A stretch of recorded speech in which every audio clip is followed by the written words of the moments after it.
Olá, nerds, geeks e afins! Estamos todos aqui balançando com o sexto episódio da primeira temporada da série Expresso do Amanhã. We all made that choice. When we boarded this train, and we left people behind. This train's dying. Please let me fix her.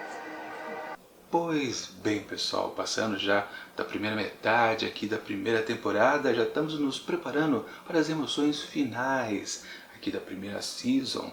Mas, sim, a gente pode afirmar com certeza que esse episódio ele é carregado de emoções. Sim, um pouco de aventura, tensão no ar, clima de perigo e também a tensão emocional dos personagens frente, claro, aos perigos propostos aqui por esta narrativa. Bom, mas temos, claro, duas vertentes, a tradicional, que é a luta de classes, e também problemas técnicos, mais uma vez aqui no Snowpiercer. Vale lembrar, né, que lá no segundo ou terceiro episódio, agora não me recordo bastante, acho que foi no segundo, né, onde tivemos aquele problema onde o carro lá das vaquinhas foi para o Beleléu e eles tiveram que consertar, e aquilo acarretou, claro, um problema no ecossistema ali do trem. Algumas coisas tiveram que ser alteradas. De novo, aqui temos mais outro probleminha, agora ali nos freios da composição, que faz com que todo o Snowpiercer fique balançando para lá e para cá. É claro, com grande perigo, né? Depois que passar por uma certa ponte ali no canyon, o trem vai descarrilhar. Pura emoção, com certeza. Talvez mais do que aquele deslizamento lá no outro referido episódio. Pode ser que sim, pode ser que não. Eu confesso para vocês que eu não senti lá muita emoção não, porque justamente o texto do episódio, ele telegrafa pra gente que a gente precisa ficar emocionado com os momentos de tensão. É o tipo de história que tenta vender algo de uma maneira tão forçada que a gente acaba dizendo, ah, tá, entendi, mas e daí? Bom, a gente precisa também analisar que o episódio já vai direto de onde parou no anterior, que é exatamente o estado do Layton, né, que saiu das gavetas. Josie o salvou com aquela ajudinha da Tio também, né, e levou ele para ser cuidado, por enquanto, pela Zara. Aliás, no por enquanto, a gente também já tem uma boa informação aqui nesse episódio, que aliás dá alguns detalhes aqui a colar bastante interessantes. Lembra que eu comentei, né? Pô, a Josie está passeando muito pelo trem, né? E como é que ela consegue esse passeio literal, né? Transitar para lá e para cá sem ser incomodado por ninguém e principalmente o quanto que ela tem de tempo. Esse episódio definiu que ela tem 4 horas para poder circular para lá e para cá. Ok, 4 horas dá para fazer tudo o que ela já fez nos episódios anteriores, como também o deste daqui. Só que com uma pequena forçação de barra também. Porque vocês lembram, né? Naquele momento onde ela estava indo atrás do Layton que roubou lá o colarzinho onde está a chave para poder passar pelas portas. Como é que ela depois conseguiu voltar se antes ele tinha aberto uma porta? Pois é, né? Que coisa estranha, né? Depois que o vagão lá já estava chacoalhando, o trem inteiro na verdade, né? Ou o miolo dele, enfim, não importa, ela estava de novo de volta àquela enfermaria junto com a doutora. Como que ela voltou? Do mesmo jeito que ela passou por uma porta, aproveitou que alguém estava passando, mas todo mundo não estava confinado dentro de seus locais já pré-definidos, porque quando toca aquele aviso sonoro vindo lá da locomotiva, todo mundo fica confinado. Como é que ela entrou, passou para lá e para cá se ninguém mais estava circulando ali pelos vagões? Pois é, os exageros do roteiro. Sempre tem, sempre vai ter aqui nessa série. Não tem jeito. Outra coisa também definida por aqui, né? Sim, já sabíamos que temos 400 gavetas ali nos trens. Nos trens não, no trem, no Snowpiercer. Mas está definido agora que são 11 vagões. E é curioso, né? Como é que eles não sabem disso? Pois é, quer dizer, o pessoal lá do fundo, ok não saber, mas o pessoal do trem em si sabe, né? Porque só há duas maneiras de circular por toda a composição. Ou você está na parte de cima, ou na parte de baixo, onde tem o subtrem. Nos vagões, nesses 11 que são as tais gavetas, ok, não está definido lá em cada porta, né?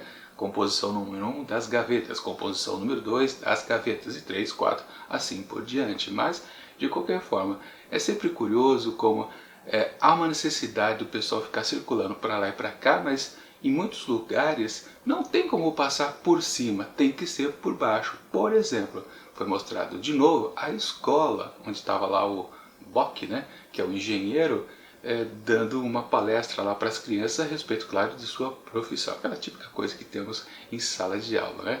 E sim, ali naquele vagão, a única maneira de você passar é literalmente atravessando a escola, ou seja, atrapalhando a aula de todo mundo. Pois é, se você está na frente ou atrás daquele vagão, você precisa atrapalhar a aula, ou então você passa por baixo. Isso que eu chamo de esquisito, que a série nunca quer resolver esses problemas, né? Claro, a escola, será que ela só tem realmente só um vagão, é só uma professora no Snowpiercer inteiro? A gente também não sabe, mas se é assim, o que tem para trás e o que tem para frente? Quem precisa passar vai por baixo, porque ali senão se atrapalha a aula. É uma coisa meio maluca. Como também acho que mais estranho ainda, e eu realmente não entendi qual é da situação, é literalmente quando está exposto o problema, que é exatamente lá nos freios, e a Melanie vai lá resolver, porque aí sim, outra informação boa, a gente descobriu que ela é a projetista do trem. Ok, então faz sentido ela resolver a parada técnica, assim como ela já fez também lá da outra vez no caso das vaquinhas. Mas, olha só que curioso, o engenheiro, o Bock, ele não diz, mas peraí, você não é a chefe da secretaria? Como é que você entende de engenharia? Ele sabe que ela foi a projetista do trem? Porque no começo da cena a gente pode até pensar, não, ela só está ali representando o Sr. Wilford. Aliás, ela diz isso para a Ruth, que pelo jeito é a que menos sabe de tudo ali do trem. A amiga da Melanie, a Juju, ela sabe de tudo, inclusive estava lá na frente na locomotiva. Mas a Ruth, que é uma subsecretária, subchefe da secretaria, né? Ela não está sabendo de nada, coitada. Enfim, mas o que vale o Bock, esse que está aqui em questão. Ele não estranha que ela é da secretaria e está ali fazendo serviços de engenheira, porque depois, quando ela está lá no buraco mesmo, já trancada, vedada, totalmente desprotegida do lado de fora, é óbvio que ele está sabendo que é ela, a mina, a mulher da secretaria, que está resolvendo a parada, está fazendo o conserto literalmente, ou seja, ele não estranha? Pois é, ele não estranha, outros personagens do trem não estranham e fica por isso mesmo. Bom, na verdade todo esse episódio aqui está baseado realmente neste incidente, que serve, claro, como desculpa para o início do episódio, ou a trama inicial, não ter dado certo, não ter desenvolvido, porque, vamos combinar, né? A proposta é que ia acontecer uma greve, se espalhou aqueles folhetos para lá e para cá, ok, Melanie até ficou sabendo, mas o problema ali dos freios veio antes, ela tinha que resolver isso, muito mais importante, óbvio, né? Porque senão o trem vai descarrilhar lá no tal Canyon à frente. Beleza, mas claro, isso resulta naquela cena onde ela vai lá para a terceira classe, sobe no banquinho, faz um discurso que todo mundo não pode entrar em greve porque senão o ecossistema vai falhar e todo mundo vai se ferrar. Não é a primeira classe que vai se dar mal, é a segunda também, é a terceira também, inclusive o pessoal do fundão. Todo mundo vai se lascar, mas pela causa, né?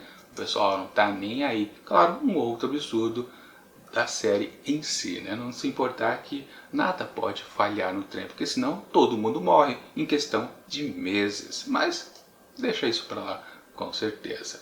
Bom, e no fim, depois, né, quando tudo está resolvido por ela, sim, fica aquela coisa de clima, né, tipo Will Ford é o maior, ele nos salva sempre.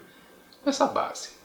E assim, claro, né, Layton contou essa grande informação que ele tem, que Melanie está se passando pelo Sr. Wilford. Ele diz isso para Josie, assim, na lata, mas pede que ela guarde segredo. Por quê? Eles precisam usar essa informação no momento mais oportuno. Só que, logo depois, ele pira batatinha, claro, todo doidão lá de ter sido colocado nas gavetas. Aliás, né, a médica fala que ele vai ficar assim meio zureta por alguns dias, mas na verdade no final do episódio, poucas horas depois, ou minutos depois, ele já está de boa, porque o evento lá dos freios não demorou muito tempo não, com certeza não se passaram horas, por uma questão, sei lá, de que 15 minutos, mas expandido pela elipse de tempo, né, o esticamento, na verdade, do tempo.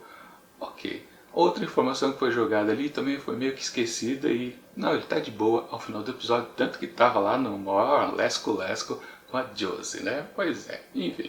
O que vale é que a série precisa passar algumas coisas, mas de ser crível, isso não importa muito não, não tem problema. Porque, claro, aí a gente cai na pior cena, com certeza, aqui desse episódio, que é justamente quando ele até rouba lá o passe da Josie, pega eu ia falar estilete, não, ele pegou um bisturi ali da doutora e vai atrás da Melanie. Olha que absurdo que aconteceu, né? Pelos altos-falantes ele sabe exatamente onde ela devia estar. Naquelas, né? Pô, ele já manja tanto assim do trem em tão pouco tempo, mas tudo bem. E levando em consideração que ele não está 100%, ele está meio tonto assim, mas ele consegue chegar lá, claro, não tenha dúvida. Enfim, ele chega e encontra exatamente a Melanie no lugar muito do útil, ou seja, não tem guarda nenhum por perto, ataca ela de boa, a ameaça e não, fica por isso mesmo, porque ela consegue convencer ele da maneira mais absurda possível. Porque, claro, ele joga na cara dela, as gavetas, as tais gavetas, nós somos apenas ratos em laboratórios. E ela diz, não, não, não, não, não, filho. Na verdade, as gavetas é a última chance da humanidade. São 400 gavetas? Ok, então pessoas selecionadas serão colocadas ali para hibernarem até que uma solução apareça depois no futuro. Eu ia dizer uma coisa que eu não sei se é spoiler, acho que não está definido ainda na primeira temporada. Lembrando, eu já assisti toda a primeira temporada lá no ano passado. Mas eu não vou dizer não, porque acho que não foi dito ainda. Mas o que importa é o que essa cena aqui tem de ruim mesmo. Que literalmente, só dela dizer ao Leighton que não, a gente tá aqui, a gente vai escolher, ou seja, quer dizer, ele joga na cara dela, né? São vocês que vão escolher quem estará dentro das gavetas. E ela contradiz, né? Rebate. Não, filho, todo mundo aqui vai escolher, porque na verdade todo mundo já meio que, entre aspas, se escolheu quando entrou aqui dentro desse trem. Aliás, que papo furado foi aquele, né? Só um cara totalmente doido, meio zureta das ideias, pra aceitar aquela conversa mole da Melanie, porque não tinha sentido nenhum, para falar a verdade. Por que ele desistiu de tentar contra a vida dela? Completamente maluca aquela cena, que só serviu, claro, para um embate entre os dois protagonistas aqui da série. Um efeito completamente ridículo. Claro, tem uma consequência lá no finalzinho do episódio, que é interessante também, mas no fundo, para o personagem do Leighton, com certeza ele perdeu muito mais do que a Melanie, porque inclusive, né, o episódio está todo focado em valorizar justamente esta protagonista misteriosa. E vamos combinar, né? Até agora, nesses 6 episódios, ou nos 5 anteriores, a gente tinha uma certa dúvida do comportamento da Melanie. O que ela é de fato? Ela é uma vilã por se fazer passar por um grande vilão, um vilão mítico, que é o Sr. Will Ford? Ela quer o bem de todo mundo? Sim ou não? A gente não sabe. Vimos um casinho dela lá com o Ben, maquinista, mas e daí? Aquilo é para, digamos, humanizar a personagem? Sim, ela também tem aquele problema daquela foto de uma filha, acho que parecia uma menininha, né? Sim, cadê ela? Ela está nas gavetas, por exemplo? A gente não sabe. Não, acho que não, né? Porque aquilo ali então é ratos de laboratório, então ela vai colocar a própria filha ali dentro. Bom, enfim, não dá para imaginar direito qual é a persona da Melanie. E talvez esse episódio aqui também ajuda a dar um tchan para ela, porque agora ela faz um ato heróico, ela salva o trem. Bacana? É, mais ou menos. Sinceramente eu não sei se isso é bom ou ruim. No geral aqui é quase nada, para falar a verdade. Agora uma coisa curiosa a se perceber, claro que eu já tinha comentado, é que justamente quando tá a pendenga ali no trem, ele chacoalhando para lá e para cá, todo mundo fica aflito. Então é mostrado em diversas partes do trem como está a situação das pessoas. Claro, tudo muito genérico, se mostra o pessoal lá no fundão que faz aquela sessão de cinema. Eu sempre gosto quando se tem referências à arte cinematográfica, porque eu sou uma pessoa que gosta bastante de cinema, sou um roteirista, diga-se de passagem, mas isso não vem ao caso. Enfim, é uma cena bacaninha. Aquela cena também da menininha, o Winnie, né? Que ela vai ver depois quando volta a energia elétrica, que sumiu as imagens, né? Ela vai procurar atrás da tela, a montanha, não existe mais nada. Aliás, falando na menininha, né? A mãe dela morreu, né? Aqui, e só sobrou então a menininha e seu irmão grandão ali. Ok. Bom, essa foi a visão então lá do fundão. Da terceira classe, algumas pessoas chacoalhando para lá e para cá, acho que não mostrou exatamente, né? Temos o pessoal... Aliás, temos sim, a terceira classe é lá na boate, né? No vagão leito, onde a Audrey e também o Clay, que é aquele ajudante dela lá, que já havia mandado no episódio anterior aquela bandeja cheia de baratas, que coisa bacana, né? Bom, e foi definido que ele foi o responsável por fazer aqueles impressos. Ok, não sei qual vai ser a consequência disso, né? Mas era óbvio, né, que, claro, a Audrey estava metida nessa questão da greve. Isso é uma coisa que o texto nem precisaria dizer, porque, afinal de contas, ela é uma líder da terceira e da segunda classe. Bom, ali também, na parte da segunda classe, temos, aliás, falando em segunda classe, né, uma das coisas que foi definida também lá dos vagões, das gavetas, esses 11 vagões, é que justamente essas composições estão na segunda classe, mas também isso não situa muita gente não. Mas enfim, nós vemos que a Teal e o Oz estão lá desesperados, achando que também vão morrer, ficam com mãos dadas, aquela coisa toda. Aliás, o episódio está focado no personagem dele, embora seja mais valorizada a figura da Teal na sua relação justamente com a Juju, que está na segunda classe. Elas se casaram e ela tinha esquecido de ir por causa lá da pendenga de Layton e Josie, literalmente para a sua lua de mel. Fazer o que? Essas mancadas de vez em quando acontecem por causa dos perrengues do dia a dia. Fazer o que? Bacana. A história da Teal é mais interessante aqui nesse episódio, para falar a verdade, o que talvez salve o texto por aqui. Agora, um exemplo de como está a situação das classes por causa do balançar do Snowpiercer, o que foi de lascar também foi da primeira classe, dos ricos. Não foi mostrado os outros, quer dizer, só tem a família lá da LJ que é importante, o resto são quase figurações, né? Mas só foi mostrada literalmente a própria, e ela lá, o trem balançando, o copinho quase caindo da mesa, e ela, no momento, né, faz para ele cair no chão. Que coisa ridícula! Só para mostrar que ela é doida da cabeça? É a intenção daquela cena? A gente já sabe que ela é pirada. Afinal de contas, o que ela fazia com as vítimas, né? Pois é, precisa mostrar ela dando um tapinha num copo que está quase para cair já? Coisita ridícula mesmo. Mas enfim, é esse o nível do texto aqui de Expresso do Amanhã. E não, afinal de contas, né, claro, depois do ato heróico de Melanie, ela fica toda feliz lá, depois quando ela retorna à terceira classe, aquele auê todo mundo enaltecendo de novo o senhor Wilford, não sei porquê, claro, né, porque afinal de contas, é só na cabeça, assim, da massa que vai acreditar que foi ele o responsável pelo conserto do trem. Claro, a figura realmente está ali nos dois, engenheiro e maquinista. Eles, claro, são os representantes, mas como é que eles tiram da figura dos dois e projeta no Wilford é até algo interessante. Vamos combinar, positivo mesmo. Enquanto que a Melanie, que é a toda poderosa, está ali quietinha, fingindo que, opa, não estou sabendo de nada. Bom, o próprio Ben faz uma referência, um agradecimento ao senhor Wilford, que na verdade estava agradecendo a própria, que realmente salvou todo mundo. Assim, faltou dizer uma coisa importante, né? A Zara tá grávida. Pois é, uma cena bem discreta, ela coloca, típico, né? A mão na barriga ali, né? Entendi. A Audrey falou, parabéns. O que isso vai render? Veremos depois. Lembrando que ela teve um lesco-lesco também com o Sr. Layton, né? Que nesse final de episódio ficou com a Josie também num bem bom do danado. Enfim, mas passado todos os perrengues, todo mundo voltou às rotinas tradicionais e digamos que a protagonista, Melanie, também, né? Ou seja, ela precisa voltar a ser vilã. E o que ela faz? Convida Miles para uma visitinha lá no seu escritório, onde ela dá de presente para ele um paquímetro. Pois é, e ela quer um favor dele. Ou seja, obviamente, né? Ela vai usar o garoto para poder controlar o leito. De que forma? Não sabemos. Quer dizer, eu sei, mas não vou contar aqui porque eu já vi tudo, né?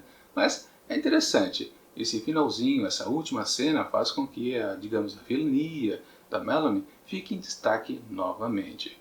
No fundo, esse episódio foi aquele realmente para meio que criar emoções em quem está acompanhando a série. Mas no fundo, ele não entrega muitas coisas interessantes. Sim, algumas informações aqui e acolá que a gente entende um pouco, como é o sistema do trem, onde ficam posicionadas certas coisas, mas realmente nada evolui muito na trama e apresenta, claro, alguns belos absurdos. Aliás, o próprio problema no trem de ficar chacoalhando daquele jeito, eu não sei se ele precisava realmente chegar ao cânion para poder descarrilhar. Se bem claro, é uma composição muito da robusta, ela consegue sim resistir a alta velocidade, enfim. Eu concordo e discordo um pouco que aquele problema realmente é crível.